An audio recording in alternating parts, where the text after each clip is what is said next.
Bonsoir, merci de votre attention et bienvenue dans cette édition. Le département de la coopération multiplie des contacts avec les partenaires au développement. La démarche vise à renforcer les relations et multilatérales.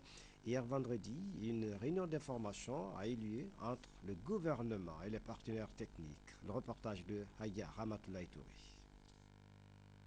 C'est une réunion d'échange d'idées sur le programme du gouvernement et sur les perspectives inscrites depuis l'avènement de la Troisième République. Dans son discours de circonstance, Dr Koutoubou Moustapha Sano a montré aux partenaires du développement et multilatéraux l'importance que son département accorde au raffermissement et à la redynamisation des relations d'amitié et de coopération. Selon le ministre Sano, au titre des actions futures inscrites au programme 2011 du ministère de la Coopération, figurent les préparatifs de la conférence des partenaires de la Guinée prévue très prochainement. Une occasion mise à profit par le ministre de la Coopération de dresser le bilan des 3 premiers mois d'exercice et les perspectives de son département. Dr Koutoubou Moustapha Sano a invité les représentants des partenaires techniques et financiers à appuyer sur le leadership des ministères, les groupes sectoriels pour finaliser les documents de travail dans le meilleur délai. Durant les 3 premiers mois d'exercice, le ministère de la Coopération internationale a accompli de nombreuses activités, parmi lesquelles des entretiens avec vous, les ambassadeurs et les représentants des partenaires au développement, des concertations avec des personnalités étrangères en visite de travail en Guinée, l'organisation de sessions de commissions mixtes de coopération et de consultation intergouvernementale, ainsi que le suivi de leurs recommandations, des signatures de conventions de financement, des réceptions de dons en nature, le suivi et la promotion de l'intégration économique régionale, des missions à l'étranger, enfin des ateliers et revues de programmes.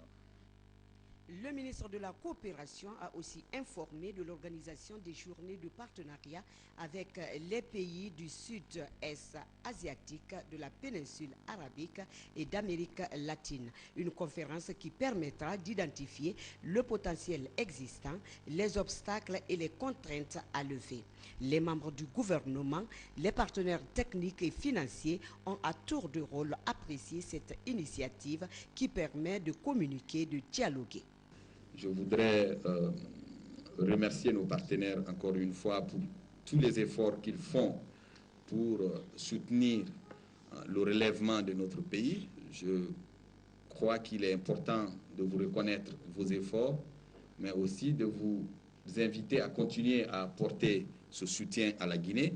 Une politique qui va en droite ligne avec le changement prôné par le professeur Alpha Condé. La rencontre sur la stratégie de planification de la sécurité s'est achevée à Conakry, organisée par le ministère de la Défense nationale avec l'appui de l'ambassade des États-Unis en Guinée. La session a permis de définir de nouvelles stratégies visant à renforcer davantage la sécurité nationale. Commandant Mamadou Malal Diallo a suivi les travaux. Durant 4 jours, les participants à ce séminaire ont planché sur des problèmes auxquels est confrontée la planification de la sécurité nationale avant d'analyser aussi de manière constructive les stratégies et les outils pratiques permettant de résoudre ces épineux problèmes. L'animateur principal s'est dit convaincu qu'avec ce séminaire, le défi sera relevé pour le bonheur des Guinéens. Nous pensons que cela va nous amener à l'objectif principal qui doit nous conduire au bien-être de ce peuple guinéen et pour tous les membres de la société guinéenne. La chose la plus importante dans ce séminaire va commencer lorsque nous commençons à travailler en dehors de ce séminaire sur ce que nous avons appris et quelle est la différence que ce séminaire a introduit dans vos vies respectives en tant qu'individu ou en tant que membre d'une organisation.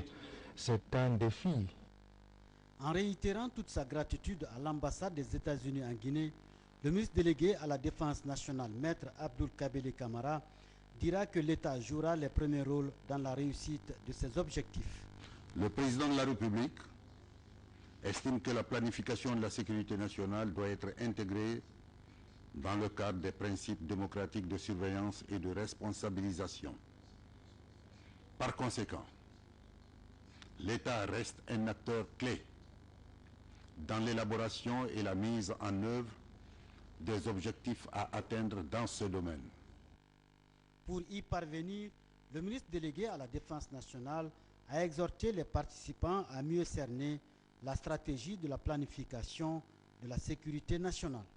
À cet égard, il serait considéré comme un succès si les participants ont réussi à comprendre en profondeur les problèmes de la planification de la sécurité nationale, maîtriser les principaux éléments d'une stratégie efficace de planification de la sécurité pour s'attaquer à ces problèmes. La remise des certificats de participation aux séminaristes a ponctué cette cérémonie. Comment renforcer les capacités des femmes en esprit d'entreprise? Un projet vient d'être lancé dans ce sens par l'ONG Search for Ground en partenariat avec le CONAC DCF et Aguides. Ce projet est financé par l'Union européenne. L'initiative devrait améliorer les conditions économiques des femmes vivant en milieu rural. Le point avec Moussa Komara et Tierno Ousmane-Diallo.